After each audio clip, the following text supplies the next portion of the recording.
Please welcome our dignitaries with a huge round of applause.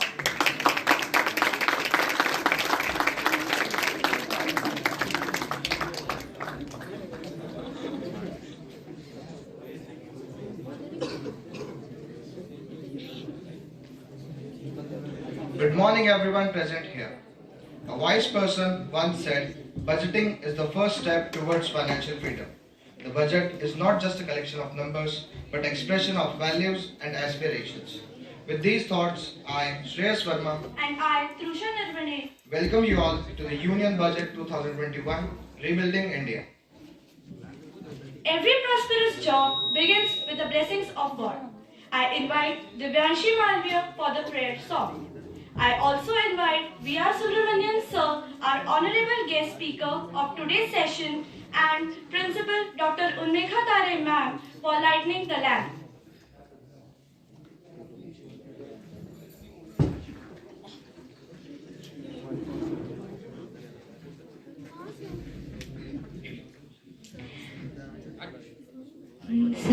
सर्वेश्वरे जगदीश्वरे सर्वेश्वरे जगदीश्वरे हे मातृरूप महेश्वरी ममतामयी करुणामयी ममतामयी करुणामयी हे मातृरूप महेश्वरी जगजीवने संजीवने समस्त जीवनेश्वरी हे मातृरूप महेश्वरी सर्वेश्वरी जगदीश्वरी हे मातृरूप महेश्वरी हे मातृरूप Maheshwari.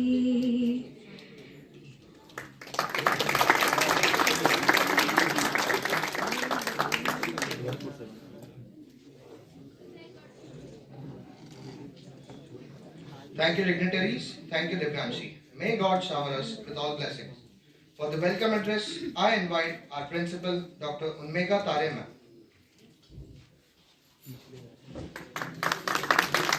I also invite V.R. Subramanian sir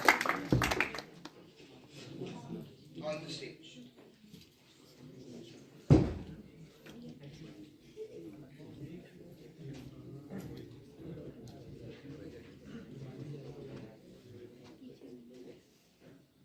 Yes, sir. Please be seated. Thank you. A pleasant morning to one and all.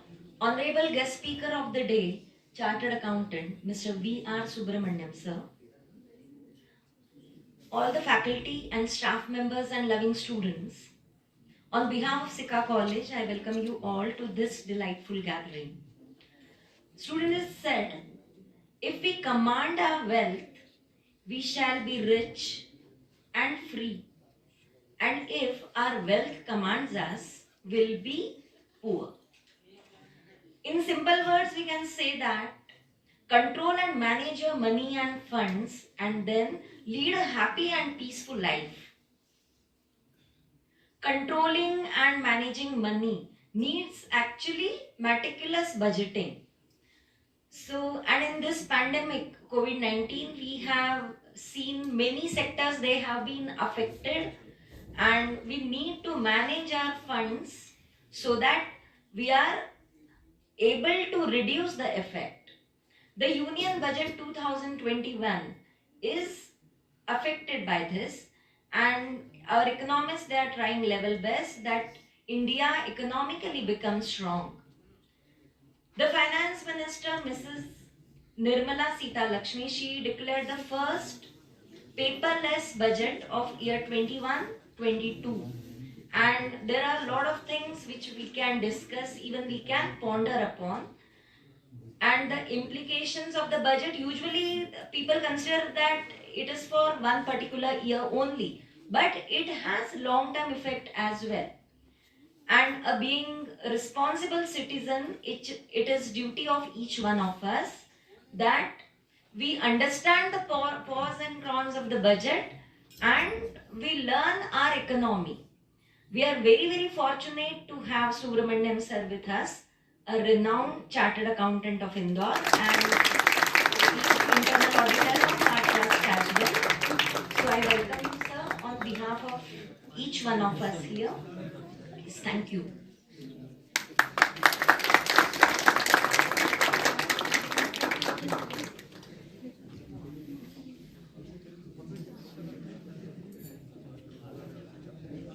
Thank you, ma'am.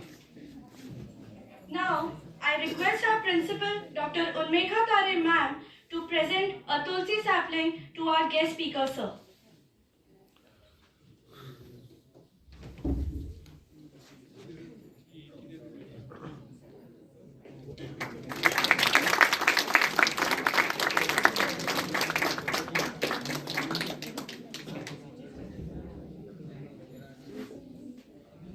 Thank you, sir. Thank you, ma'am.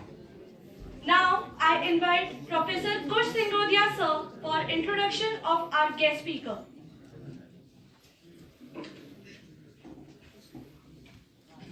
Good morning, everyone. I find immense pleasure in introducing our honorable guest speaker, Mr. V.R. Subramaniam, sir, who have been practicing as a chartered accountant since 25 years. He completed his graduation from University of Chennai, Tamil Nadu. He worked for Andhra Bank, a nationalized bank, for 12 years and acted as internal auditor and branch manager.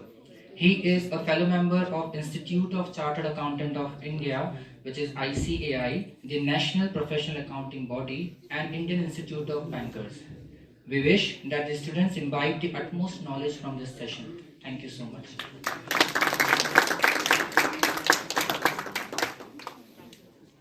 Thank you so much, sir. Now I request Principal Dr. Unmekha Tare ma'am to take her seat among the audience.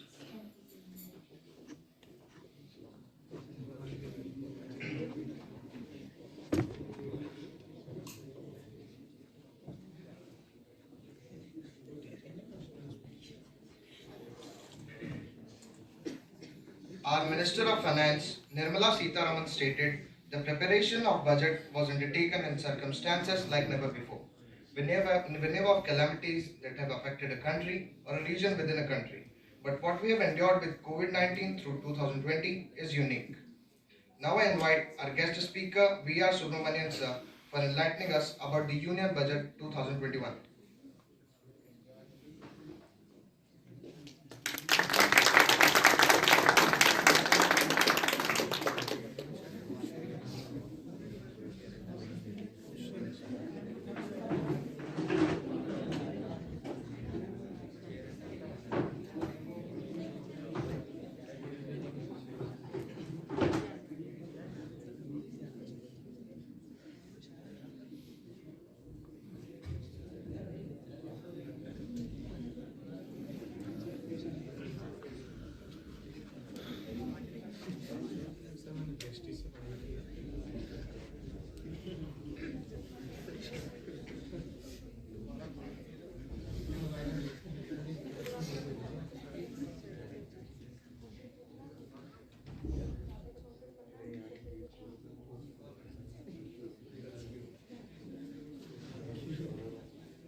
Good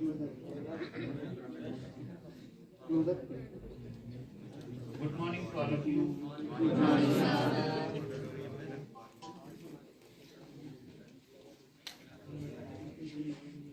Lot of things have been spoken about me. Always happens in a meeting when somebody comes as a chief guest. Try to praise him as much as possible. So I don't think I am worth even 25% of that. And this is not a session where I will deliver something and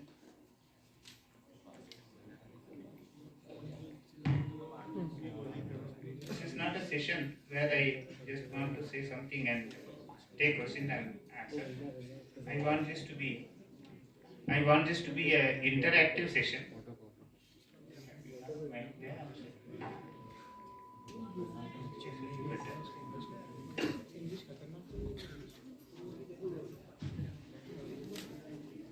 As Madam was saying, this budget actually is a very unique budget. There are so many firsts for this budget. This is the first paperless budget. The first budget without any printing. And it's also a budget where most of the funds are allocated for infrastructure, long term. So before we proceed, I just want to know what is a budget. Do you know, any of you, what is a budget basically? Government of India's budget.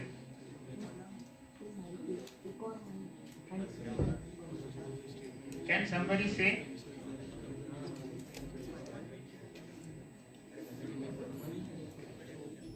See, as we plan our pocket as a student, as a house head, as a head of the institution, we plan our finance, how much we will be getting in a year or in 1 month, how much we will spend and what will be the saving or what will be the overdraft. In the same way, the government also plans its finances, that is a budget.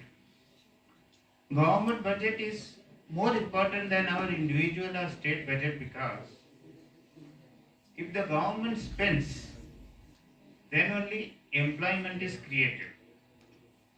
If the government spends on infrastructure, then there is a necessity. See, for example, one overbridge is planned for, let us say, 100 crores. So it creates demand for the steel, cement, sand and all materials and the laborers, engineers, supervisors. They are all directly employed and indirectly many people are employed. So, government budget is very important. Government also has the leverage of planning expenditure more than income. I am just giving for 5 minutes, I will give you the fundamentals of the budget and then we will proceed to the actual budget proposal. Suppose I have 100 rupees in my pocket, I can only plan for 100 rupees. I cannot plan for 200 rupees, but government can do it. Government can do it because if the revenue is, let us say, 1 lakh crores, it can plan for 150 lakh crores. The difference can be adjusted towards printing of notes, which leads to inflation. You are aware of it. So, off कर दीजिए, mic off कर दीजिए.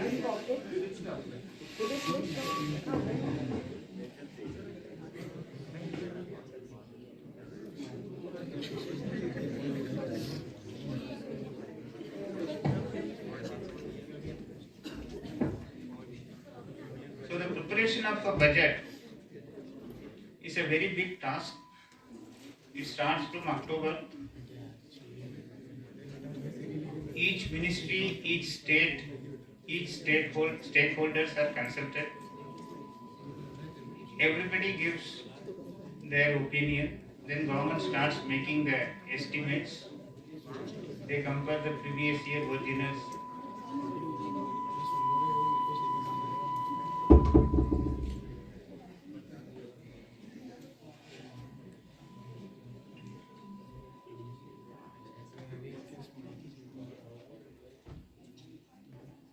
and the actual budget preparation starts from 15th of January, and it gets printed. Then earlier it used to be 20th February, now it is 1st February since last so many years. Now in the budget, there are two parts as we say. One is the expenditure part. Normally, I think most of you would have listened to the budget speech. It lasts for about 2 hours. Has anyone heard the live relay of the budget? Anybody? Okay. So the first 1.5 hours will be the expenditure. Government will say that we have done that, we have done this, and next year we will do still more. I am allocating this much for this ministry, this much for this state, so many things. The last half an hour is concerned with us. The last half an hour they will say how the revenue is generated. So government revenue is generated mainly through direct tax and indirect tax. Direct tax is the income tax and indirect tax is the GST. So how they are going to prune up the taxation to get more income, whether they are going to increase the taxation or whether they are going to give some concession. That depends on so many factors. It is not simply arithmetic. The sentiments of the people. For example, this year we had a big pandemic last year. So most of the people are income are eroded. So we can't have a budget where you can increase the revenue by adding more taxes. So you can't have more tax. At the same time, government has to spend more. Then only employment will be created. Then only the economic wheel will start moving.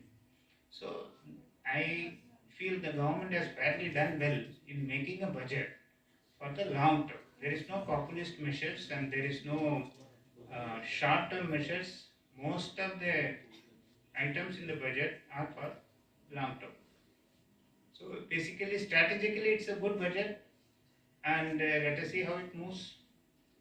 Now, I'll take up the direct tax proposals in the budget. Generally, there is a feeling that there is no change in direct tax.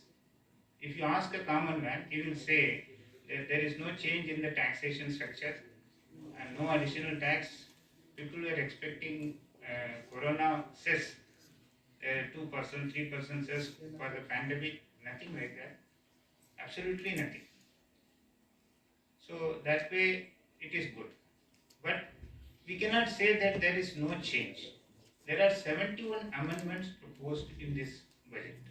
71 amendments proposed in the budget, but a common man will not have any effect on that, except one, that is for the senior citizens income tax filing. And all the 71 measures are 71 amendments are related to procedures and technicalities, then audit trail and so many things. We will discuss that one by one.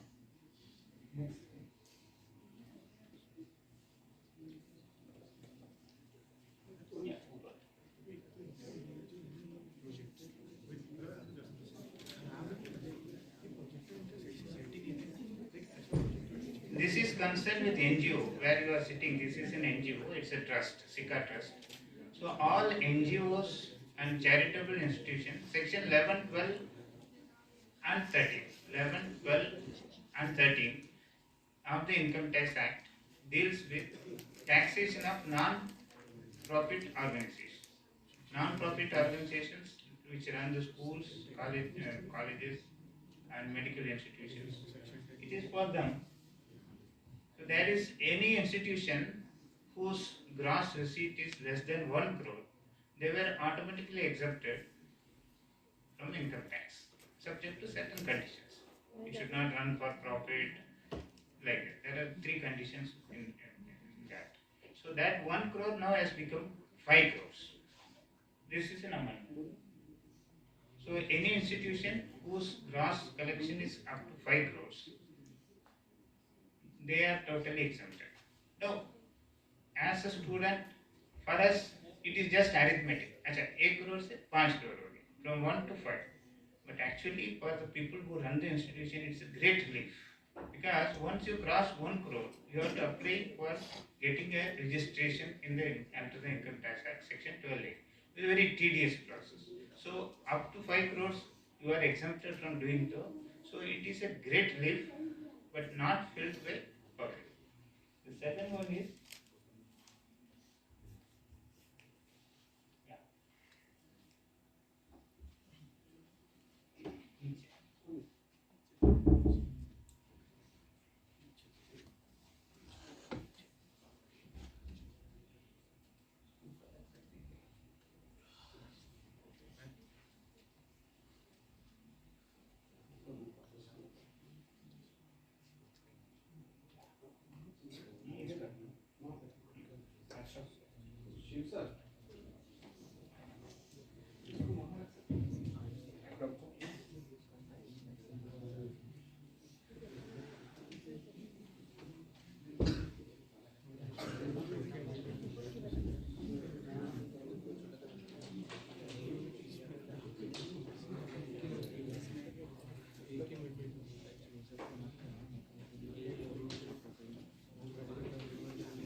second amendment is regarding the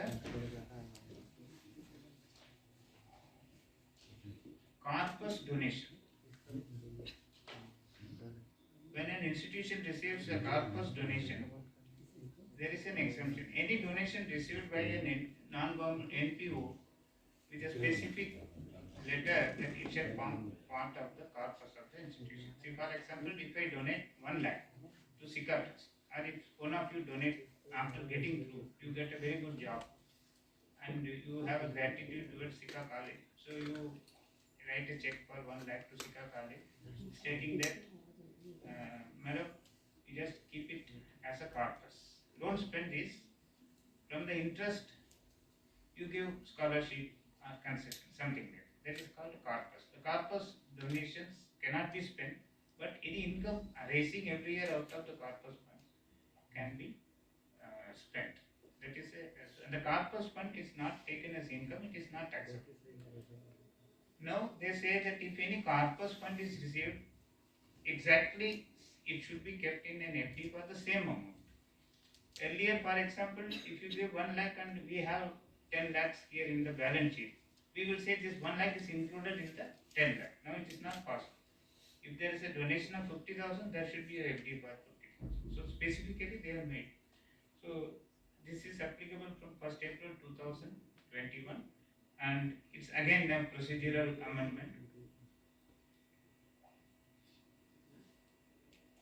Third one is loans and borrowings.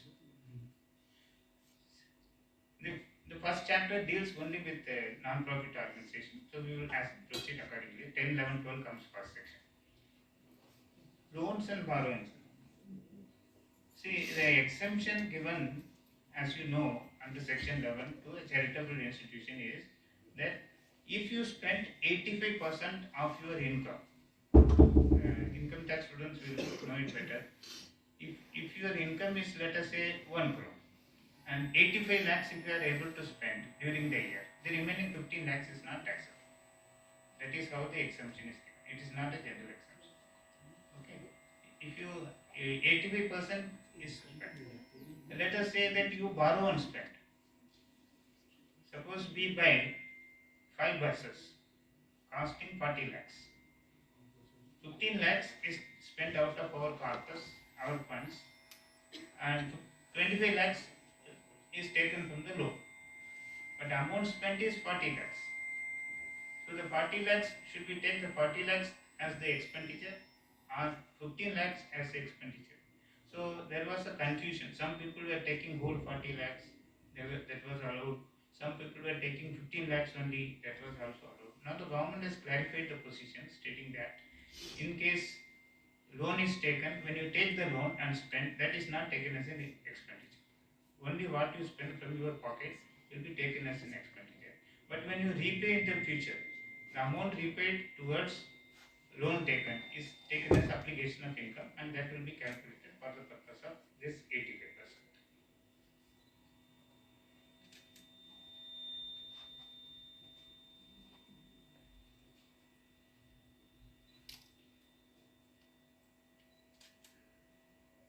Goodwill. Then now we come to business income, section 28 to 44 of the Income Tax Act. What is a goodwill?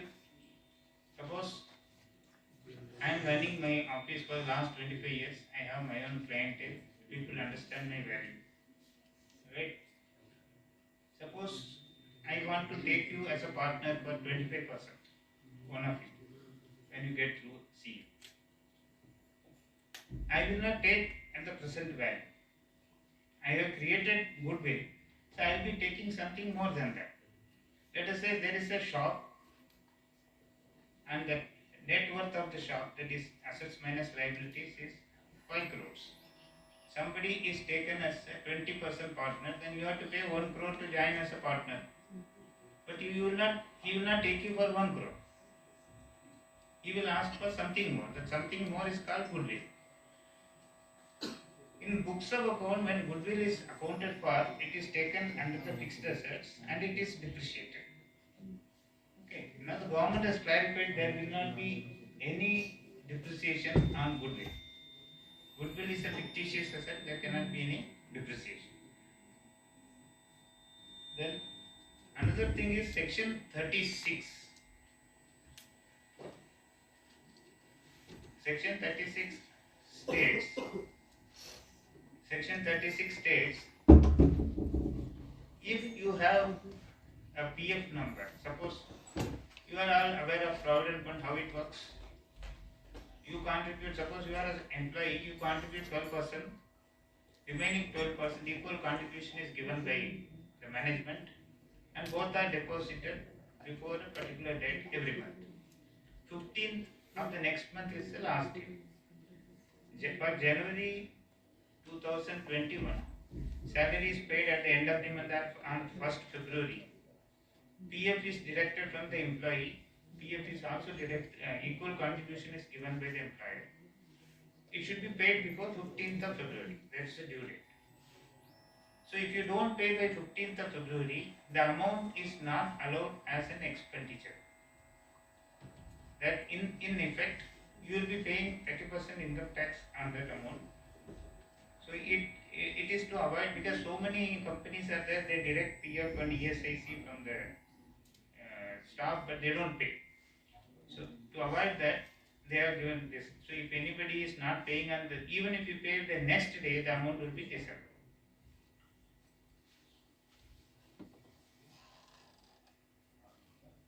Tolerable limit for immovable property.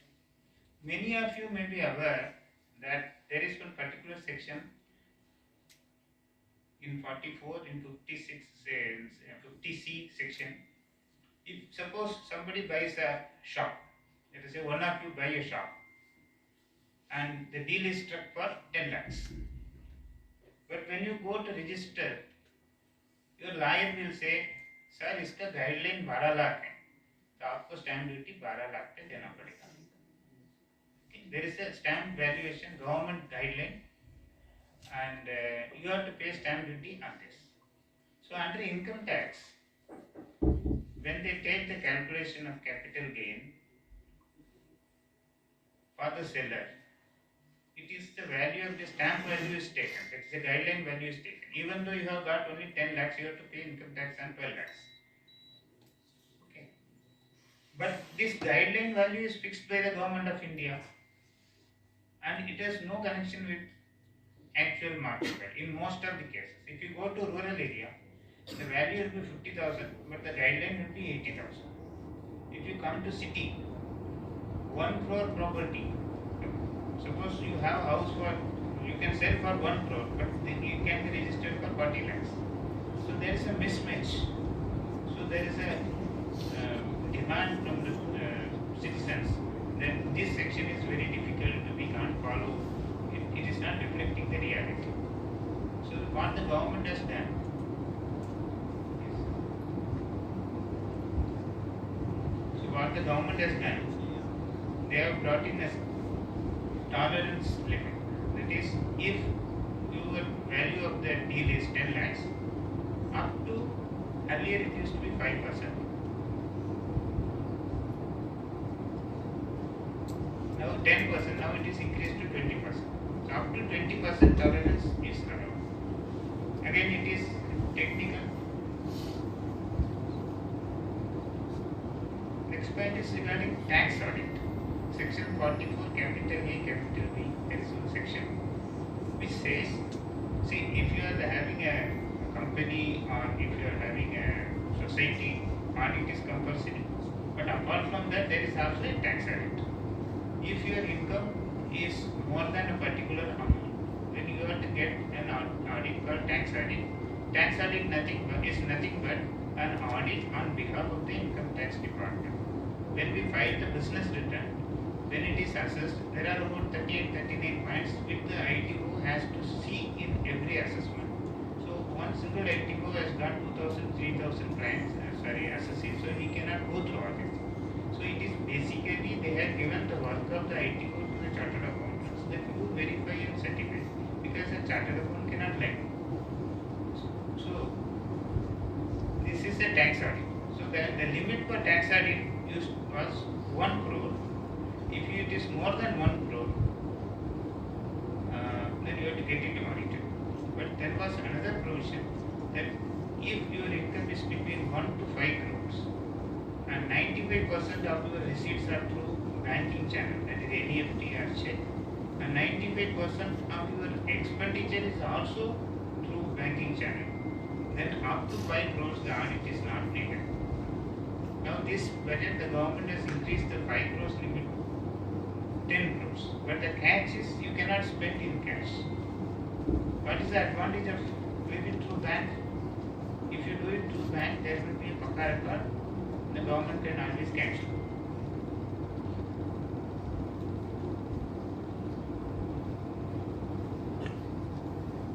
And 44 ADA is a presumptive section for professionals. They say it is not applicable to LLP. Partnership under LLP Act, it is not applicable. Again, it's all these things are procedures. Now, public capital gain. The partnership form ABC, and each having a balance of 1 lakh, 1 lakh, 1 lakh. A wants to withdraw, B and C will continue.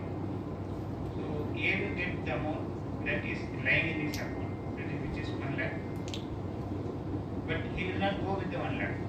He will say, I have been a partner, there is a goodwill, so I need something more. So he is given little more, which is taxable in his individual hand.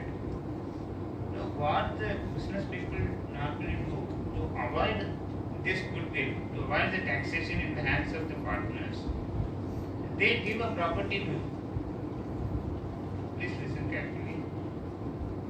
If 1 lakh worth of small plot or something which is lying with the partnership form, book value is 1 lakh, it is given to him so that the intrinsic value is more. Value of the property is 1 lakh, but actual value may be 1.5 lakhs. This man wants 1.5 lakhs. If we pay 1.5 lakhs cash to him, 50,000 is taxable in his hand. So we will give a property to him. It is lying in 1 lakh, the same value we will transfer. So this is an area for grey area for doing frauds, escaping the tax liability legally. I can't say it is a fraud. Now government says on dissolution of a firm, if a partner is getting a property in full settlement, then the guideline value of the property will be taken as the value transferred, and the difference amount between the book value and the guideline value as on that date will be taxable in the hands of the partnership. Am I clear? There is no response from the other side. No positive or negative response.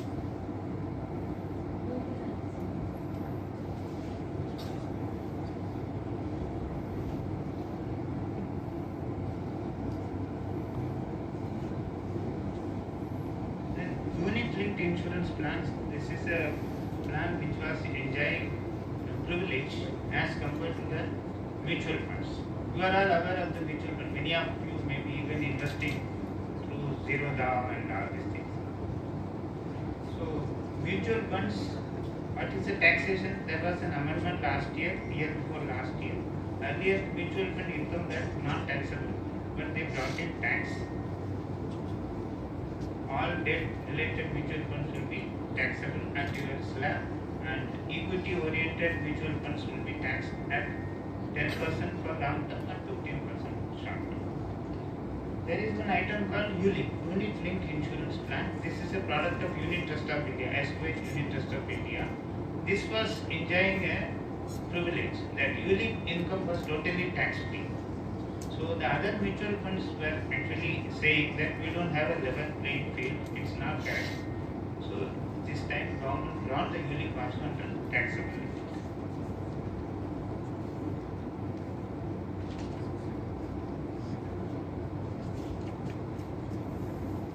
Then certain concessions given in the earlier budget in 2020.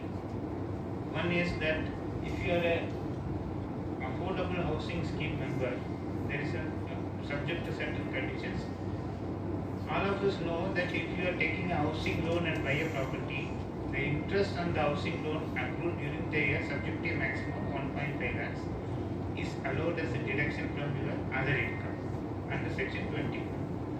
So additional 1.5 lakhs was given to weaker section people. The amount of loan should be less than a specific limit and your income criteria should be less than that. So you are eligible for another 1.5 lakhs can be adjusted. Suppose my salary is 10 lakhs, 1.5 lakhs is 3 lakhs is interest, I get 3 lakhs. Now this scheme was to end by 31st March 2021. It is extended by 1 year. Similarly,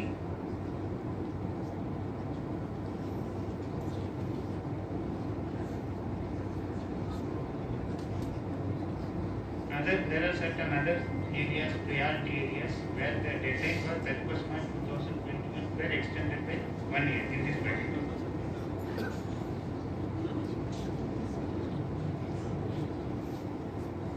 Now, these are all the main sections which there where it takes an amendment. Now, second portion of the amendments are in procedures. Okay. There is a lot of amendments in the procedure, which is we people who practice are more concerned with that, and the assessee also is more concerned with that. I will tell you how the assessee is concerned. The time limit for issue of notices, assessment and reassessment.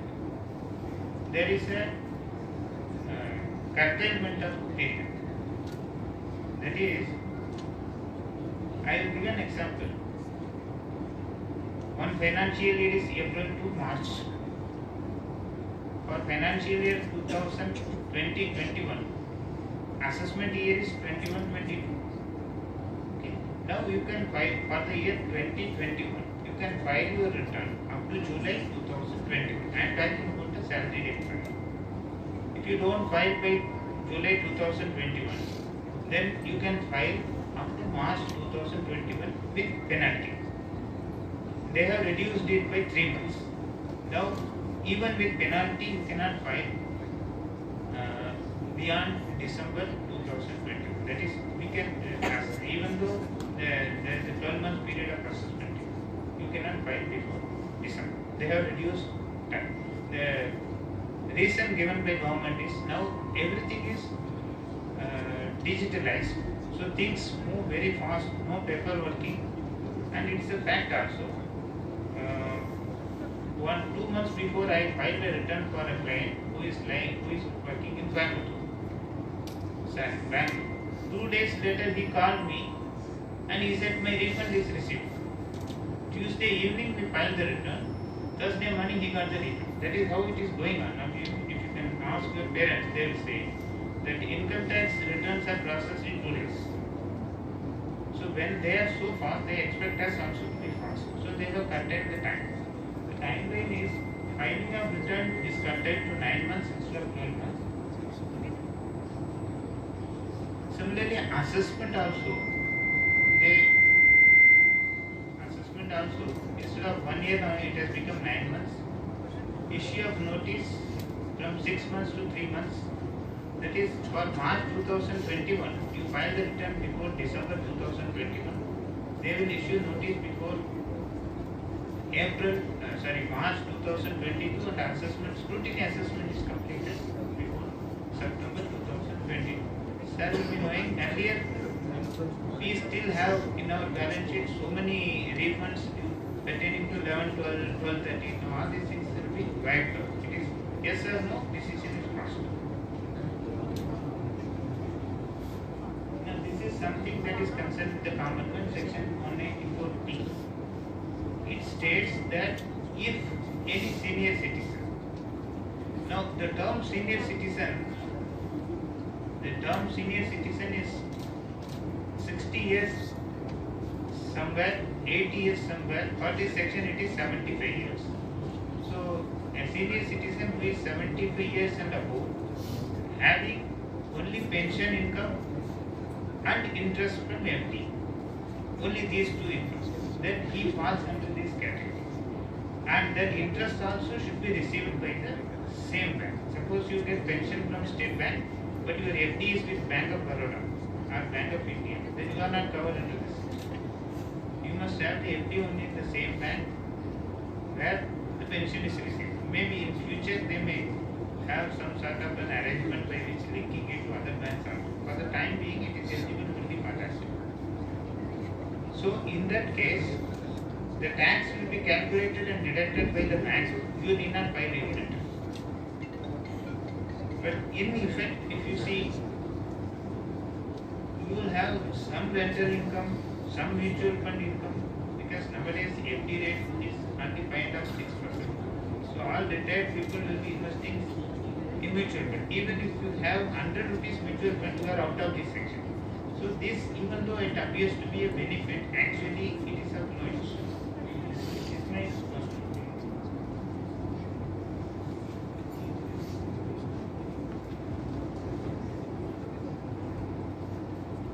Then another section 194Q. It deals with TDS, tax deducted at source. See, when you must have studied, these economic students must have studied, commerce students must have studied canons of taxation. What are the qualities of good canons of taxation? One is to tax the person at the time of receipt of money. Okay, suppose I am getting 1 lakh and you deduct 10,000 rupees, I don't feel the pinch of it. But you give me the entire 1 lakh and after 2 months you ask me to pay 10,000 rupees, I find it very difficult. Okay, so there is a concept of tax deducted at source. When somebody pays you the income, there itself he deducts a certain portion of the tax. So you know that instead of 100 rupees you are getting only 90 rupees and you plan your expenditure accordingly for 90 rupees. Now this 194Q is a similar section where if this is applicable to businessmen whose sale is more than 10 crores in a financial year. In the last year, if the sale is more than 10 crores, then a second condition is the person to whom you are supplying, from whom you are purchasing the material, your transaction limit is more than 50 lakhs. That is, you are purchasing goods worth 50 lakhs or more in a year. If these two conditions are satisfied, when you make the payment to this person, you have to reduce, you have to deduct TDS of 0.1%. That is, two conditions. Your turnover last year should be more than 10 crores. Second condition, the person with whom you are dealing, you are purchasing goods worth more than 50 lakhs in a financial year. If those two conditions are satisfied, for that particular person, whenever you make the payment, you deduct 0.1%. If you are paying 10 lakhs, if you are 0.5% to deduct and pay to the bank. Now, this, even though it is a TDS, the tax collected will be very less. But what you will get is that you will understand the persons involved and their status, so that when they go for assessment, this will get this for audit time.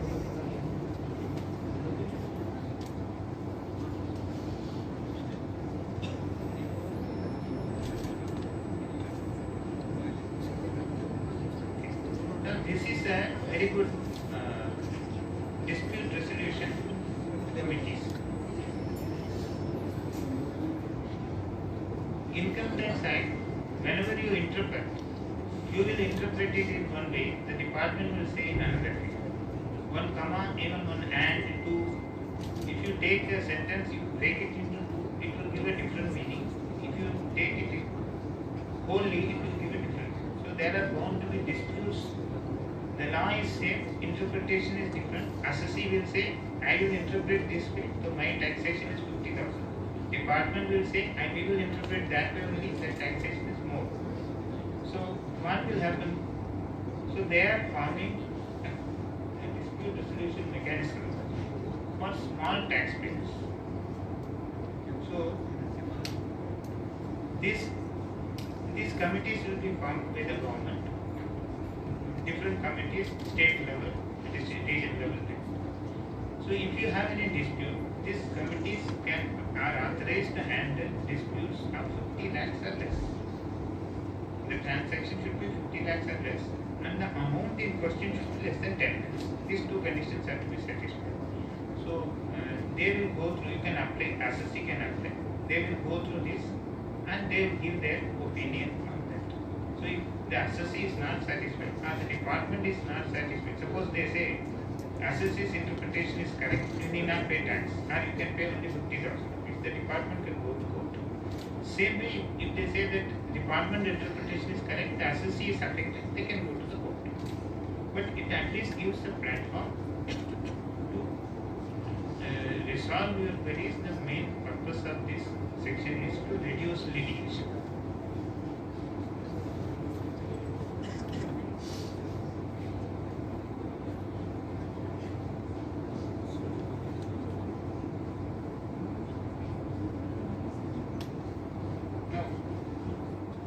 Reopening of assessment. These sections are useful only if you practice taxation, or unfortunately you are caught in this as an assessor. Okay, but anyway, I'll just tell you.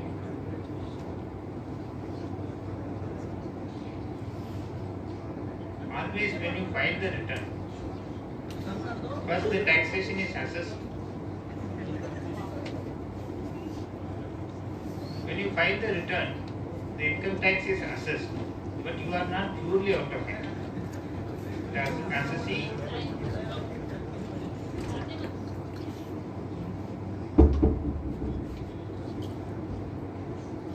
that it can be reopened up to 8 years. It was 8 years, then it came down to 6 years. And now the government has done well to reduce it to 3 years. That is, if, for example, you have sold a house for 3 crores. Your income level may be 20 lakhs, 25 lakhs a year. But a particular specific abnormal transaction has taken place in a particular year. And accordingly, you have filed the return. Preliminary, it is assessed. But always there is a risk. Anytime the department can open it, reopen it to a kalvar correct. So always there is a swan hanging on your head for 6 years. Now that is reduced to 3 years. So it's a good thing for the assessee. So in 3 years, if they are not opening, then you are free. After that they cannot open. But there is also an extension to this. If there is a tax liability of 50 lakhs and above, then they can open up to 10 years. So from 6 years, for general category up to 50 lakhs, they have reduced to 3 lakhs. But in case of 50 lakhs and above transaction, it is increased to 10 years. So it's a good thing as well as good thing for small assessee and not a good thing for the bigger assessee.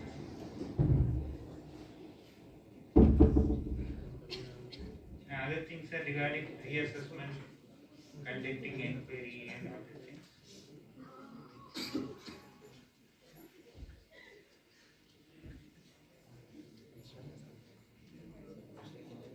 Some amendment is taking place for advance tax, issue of notices. That is any notice nowadays.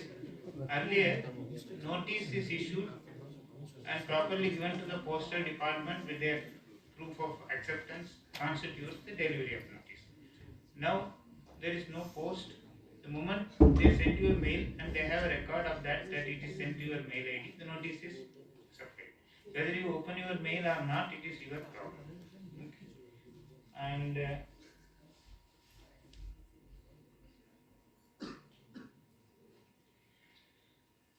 faceless assessment. Earlier, we used to file let us say one assessee with 3 crores turnover. We used to file manual return before 2007. This much big, so many copies, photocopies, this, that, and other things. Even after that, they will say that one particular paper is missing. Subsequently, internet filing of return came, but assessment was manual. Now, from 13th August 2019, they have dispensed with manual jurisdiction. That is, there is no jurisdictional officers. Okay, for as until when you file the return is assessed by a group of officers sitting somewhere. Indore return may be assessed by a group sitting in Asansol.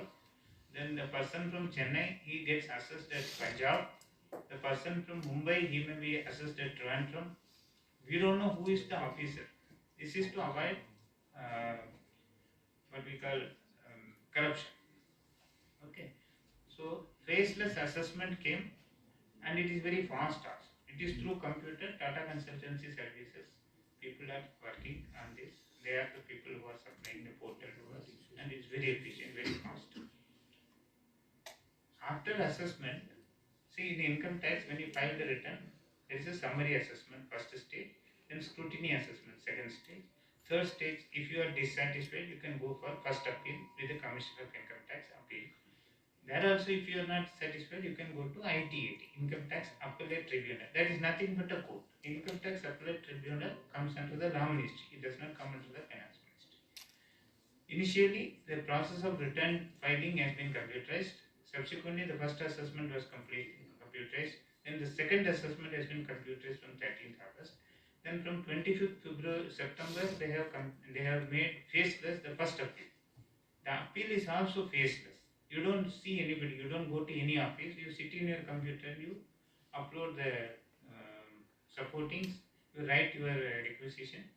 The big advantage is that anybody who knows the law can do it. Earlier, appeal means you have to depend on selected department representatives or chartered accountants or lawyers who are practicing law. Now the government has opened up for all individuals, anybody can. You can do it for yourself. You can suppose 3 persons are there, your friend is good, very good in income tax, you are a businessman, he can file it even though he may be a graduate. Okay, and you yourself can upload this. So that is the advantage of faceless. Nobody will call you and say that आपके return में इतना है, तो मैं इतना कम करूँगा, मेरे को you pay me this much. कोई भी phone नहीं आएगा आपको. And I feel this is a revolution. This is really a revolution by Government of India. That appeal. First appeal has become faceless. You don't see anybody. You cannot see the officer. You don't know the name of the officer, and it is encrypted. So even the person who is assessing you, he cannot call you. That is how it is made. It is not one person assessment. It's a group of assessment. I will just simply explain to you how it takes place. Now, in this budget, they have made the Income Tax Appellate Tribunal, which is a court. That also has become a faceless.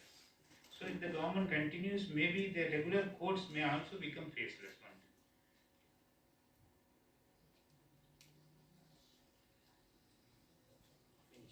So that is for the income tax, basically. And whatever returns we file, it goes through a cluster of teams. In all over India, about 60-70,000 officers are there. They are 3 persons grouped into one group. Like that, some 20-25,000 groups are there. Some groups are in Delhi, some groups are Chennai, some are in Indore, some are in Bhopal, some are in Ahmedabad, like that. When you file the return goes to one group. We file to the computer. There's a system in between the assessing system and the groups. It goes to one group. So they preliminarily make a inquiry. They preliminarily make a request letter, and give it to this thing. Again, it goes to another group. They will wait it. Again it goes to the another group, they issue the receipt. So your assessment is made by 15-20 groups consisting of 48 officers. Okay, earlier it used to be one officer, so it breeds corruption. So now that is eliminated.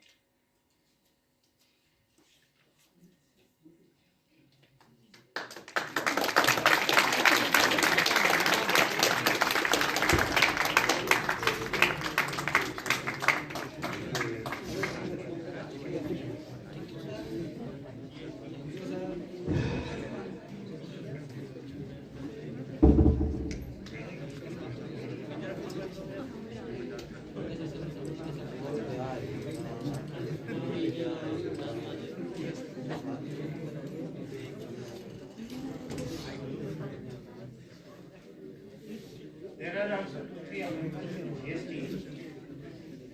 So I just mentioned one main amendment which has taken place.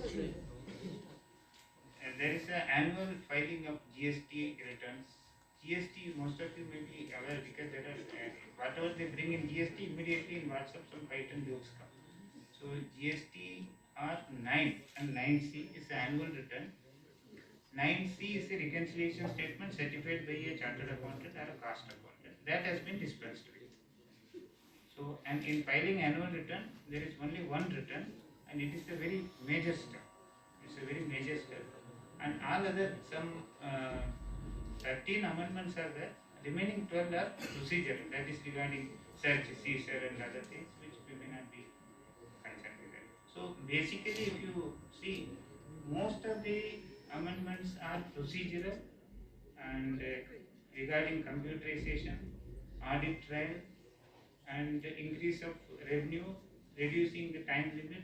So a common man, for a common man there is no amendment. So that is the status. And the expenditure side also the government is doing very well. They have done the capital expenditure proposed in the budget is the highest ever since 1947. So much of expenditure is going in capital expenditure. Normally, if you see a government will become very populistic in the sense they will say that we will transfer 8,000 rupees every year to Kisan account. We will transfer 3,000 rupees for this project. We will do so many this thing, and we will supply grains free of cost. We will waive the loan. So these are all populistic measures. The government has not done that. The government says that we will collect the revenue and we will make infrastructure. That will create more impact. So it's a long-term oriented budget, and that way it's a strategically it's a good budget, but we have to see how it works. So thanks for the patient hearing. Any questions?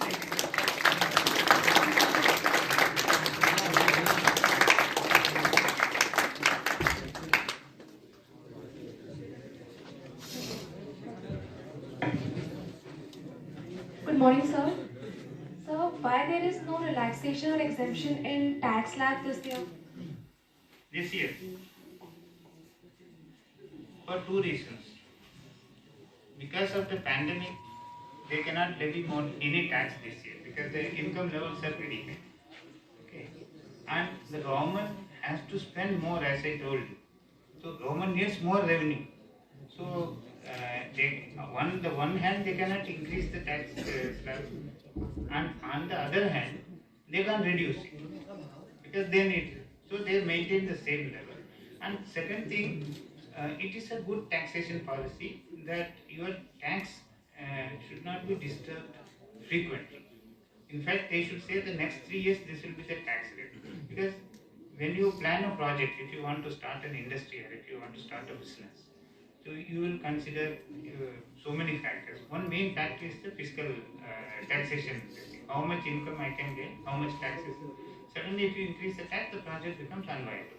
Okay. So it's a good policy that the same level is maintained for 2-3 years. So government is following that. Last year also I don't think except the new regime that came, otherwise there was no change in the tax.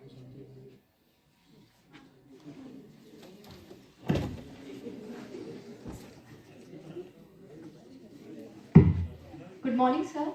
Why there is no relaxation for the middle class family? To tell me in the last 70 years, did any government give any benefit? Why so? See, it is, why we cannot say, but it's my personal opinion. You see, out of the three categories: middle, lower income, and higher income. The higher income they are the great taxpayers. If you see, the 80% of the tax is given by the higher income bracket. The government cannot antagonize them. Okay, and they also if you take it in the right sense, they are the people who pay to the political parties. And as far as the lower income is concerned, the population is huge. See, and they are the vote bank of the country. The middle class, normally they are busy with their own working from 9 to 5 and studying and all these things. So strategically, the government is not much interested in middle class. This is my personal opinion, not as a CEO. And second thing, the higher income creates the economy is run by the higher income business people. One project comes, 100 people get employment. They support another. Each supports 3 in the family. 300 people are benefited in that family. The lower income group, they fall under the labor class. Okay. Middle income people are timid. Normally they are very what we call soft people. So probably this may be the reason, but this tax benefits which are given. See, India has progressive taxation. That is basically for basically a benefit given to the middle class. See, if you take United States of America, they have 25% flat federal tax. There's a federal tax, that is central government. Federal is central government. 25% federal tax, which is common for everybody. Then each state has their own taxation, apart from this 25%. Suppose you are a student, for example, tomorrow you go to US and for post-graduation and you study there, you get some $1,000, $800 per month as a stipend. There also you have to pay 25%. And a person like very rich person, Sundar Pichai also will be paying 25%. So the same rate is applicable. But in India, it's not like that. First 5 lakhs are tax free. After that you get 20%. After that you get 30%. This slab benefit is given only for middle class people. Only middle class is benefited with this. The higher income is not bothered. Higher income, suppose you earn 2,000 crores or 1,000 crores, this 5 lakhs, 10 lakhs benefit is not going to help him anyway. And the same way, for a rural mass, he is always less than 5 lakhs. For him, taxation has no meaning. So these are all the measures given to the middle class. And we cannot say the middle class is not benefited. There are certain benefits, but yes, still they can give one benefit. Thank you so much, sir. Good morning sir मेरा नाम दीपक चौधरी है। Sir मेरा question ये है कि sir जो government है हमेशा डेफिसिट बजट पेश करती है सर, इसकी वजह से सर जो फ्यूचर जनरेशन है उस पर नेगेटिव इफेक्ट आएगा सर, लेकिन इसके बारे में कुछ कोई सी भी गवर्नमेंट हो सर कुछ करती क्यों नहीं है? डेफिसिट बजटिंग से अगले फ्यूचर जनरेशन के क्या प्रॉब्लम? सर एक्सपेंडिचर ज्यादा हो रहा है, रेवेन्यू तो है ही नहीं, तो सिर्फ लोन लेना पड़ेगा सर फिर गवर्नमेंट को, तो सर इफेक्ट तो आएगा ना। सी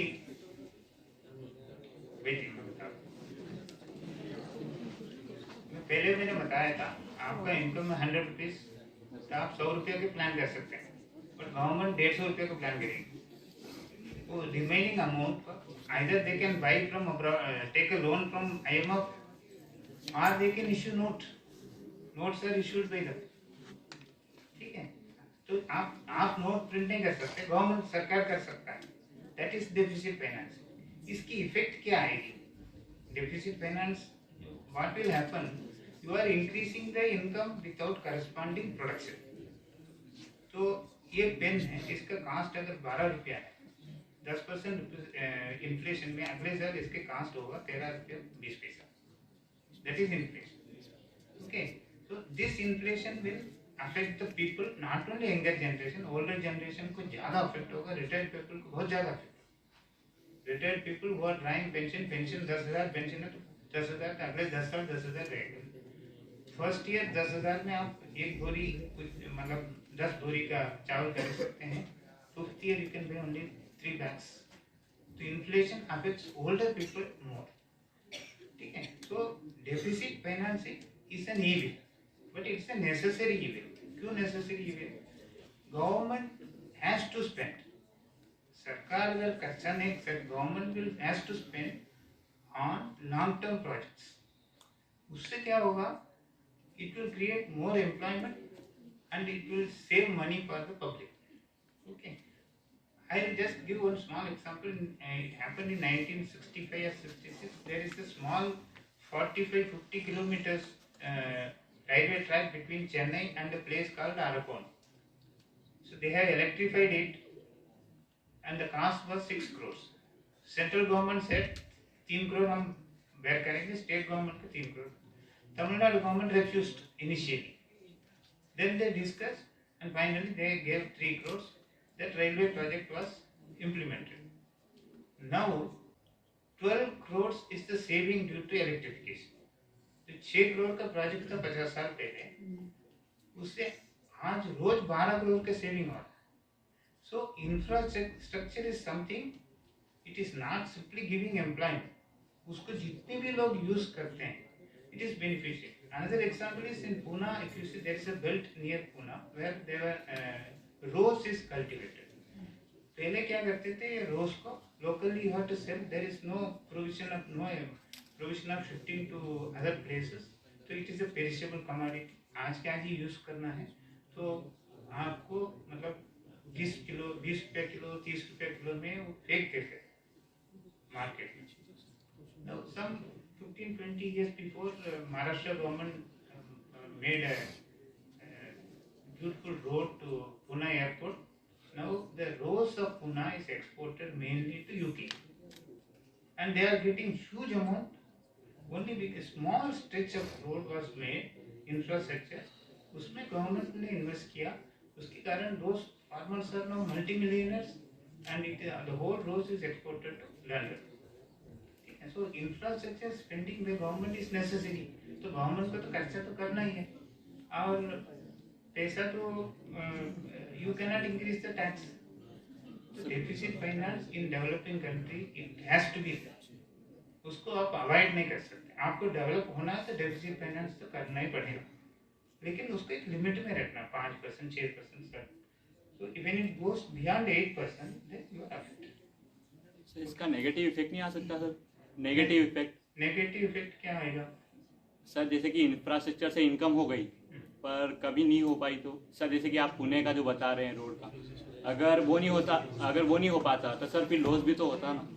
क्या होता है? लॉस, गवर्नमेंट को लॉस होता ना सर. नहीं, गवर्नमेंट को लॉस नहीं होगा. Government is a collection of people. Government balances income and expenditure every year, carry forward नहीं करता हमारे जैसे. इस साल का इनकम इस साल का एक्सपेंडिचर खत्म हो गया बस. तो government has to spend. Government खर्चा नहीं करती है वो डेवलप नहीं करती. तो यूएस गवर्नमेंट जो है, US government doesn't spend much. उसके खर्चा करने के लिए अपॉर्चुनिटी नहीं है. They are spending on social security. हमारे जो परिवार है, अगर हमारे परिवार में 8 लोग हैं 7 लोग हैं, we are social security, we do the social security for each other. आपके भाई की कोई जरूरत है आप दे देंगे, वो आपको हेल्प करेगा. बट यूएस में there is no family. So on social security मतलब हेल्थ के लिए, अनएम्प्लॉयमेंट अलाउंस के लिए government is spending. The government can not spend anything on infrastructure. Infrastructure spending is done by private people. तो वहाँ पे कोई डेफिसिट फाइनेंस होता ही नहीं. That is another problem. So in developing countries there will be deficit financing. Inflation होगा लेकिन उसको लिमिट में रखना पड़ेगा.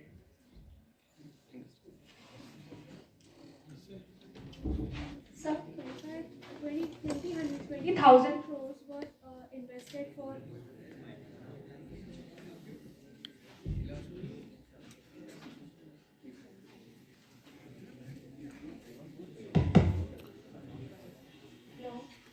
Morning, sir. 20,000 crores were allocated for recycling of ships, but only 2,500 crores for allocated for boosting renewable resources. So, is it justifiable? I don't get you. 20,000 allocated for what? 20,000 crores were allocated for recycling of ships. Sorry, repairing of ships. Repairing of ships, and 2,500 crores were allocated for boosting renewable resources. Like you are solar comparing energy. the allocation of one portfolio with another portfolio. That is a priority of the government, you know. That is what they are discussing there. See, much discussion takes place in the parliament among the allocation. So that is the other side, spending side. So we are not concerned with that. At least I am not concerned with that. See, for example, China spends a huge amount on defense. We spend very less on defense. The present government has increased it by little. I mean, defense of is defense is necessary for maintaining your country.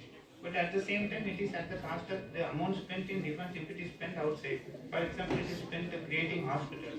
We can get free medical thing. So you have to many options. That is economics, no? Ends and scarce means I told you. What is economics? Definition of economics.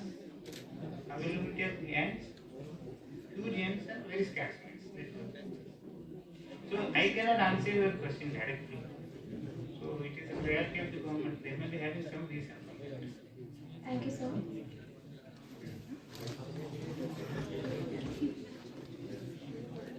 Sir, what's the Greenfield infrastructure project?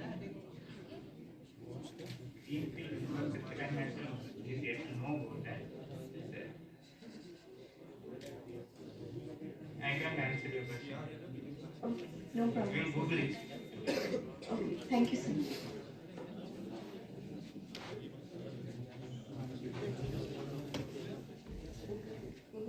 Thank you so much.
Thank you, sir. It is truly said, a budget helps in planning and expanding the growth of a nation. Thank you so much, sir, for sharing your wisdom amongst us. I would like to welcome our beloved Director, Dr. Usha Krishnan ma'am, with a huge round of applause.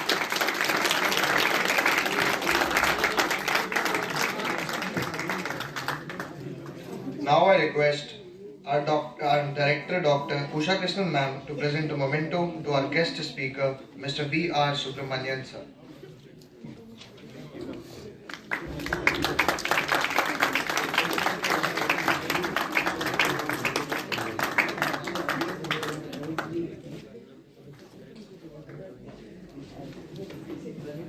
Thank you, ma'am. Thank you, sir. Now I invite Professor Anuradha Mishra ma'am for presenting vote of thanks.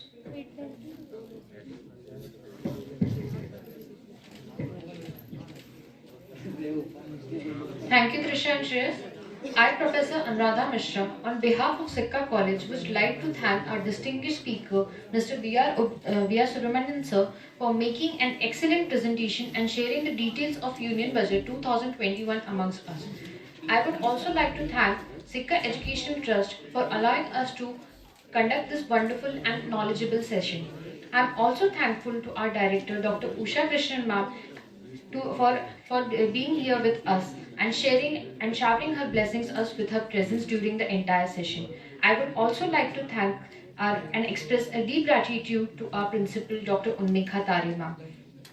Last but not the least, I would like to thank my colleagues, student volunteers, and of course you all students here present here, and especially to those students who have listened and asked questions to the sir. And I am sure that this session will be very knowledgeable for all of you. Thank you so much.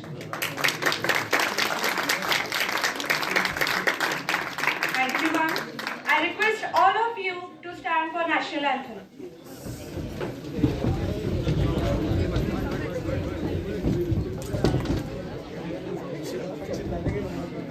जनगण मन अधिनायक जय हे भारत भाग्य विधाता पंजाब सिंध गुजरात मराठा द्राविड उत्कल बंग विंध्य हिमाचल यमुना गंगा उच्छल जलधि तरंग तव शुभ नामे जागे तव शुभ आशीष मांगे गाहे तव जय गाथा जनगण मंगलदायक जय हे भारत भाग्य विधाता जय हे जय हे जय हे जय जय जय जय हे भारत माता की